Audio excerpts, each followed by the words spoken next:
আমাদেরকে পুলিশ শুধু শুধু আমাদেরকে মারছে, আমাদের সাউন্ড গ্রেনেড মারে।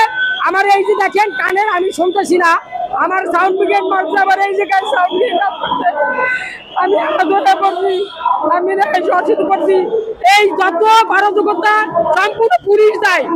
আমরা শান্তিপূর্ণ কর্মসূচি দিয়েছিলাম, কিন্তু পুলিশ এই উত্তেজনা সৃষ্টি করছে এবং পুলিশ চায় একটা উত্তেজনা সৃষ্টি করে, বাংলাদেশে একটা অরাজকতা সৃষ্টি করে, মানুষকে ভোগান্তির মধ্যে ফেলতে।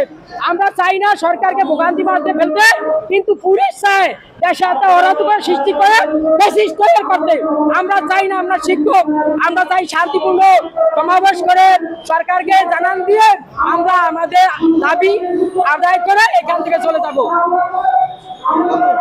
কোনো পদক্ষেপ নিতেছে না, এই জন্য আমরা আজকে শান্তিপূর্ণভাবে সচিবালয় দিয়ে গেছিলাম, বুকা মিছিল করে। আপনারা জানেন তো সরকার সেখানে আমাদেরকে সাউন্ড গ্রেনেড মারছে, গুলি করছে, এয়ারসেল মারছে এবং আমাদেরকে জল কামান দিয়ে আমাদের অনেক লোক আহত করছে।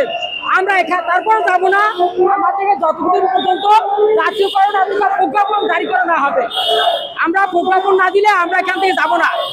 আমাদের সরকারের কাছে জোর দাবি, আমাদেরকে প্রজ্ঞাপন দিয়ে দেন, আমরা এখান থেকে চলে যাবো। আমরা ক্লাসে গিয়ে আমাদের ছাত্রছাত্রীদেরকে আমরা পড়াতে চাই, সেটা প্রজ্ঞাপন দিয়ে আমাদেরকে বিতাড়িত হবে।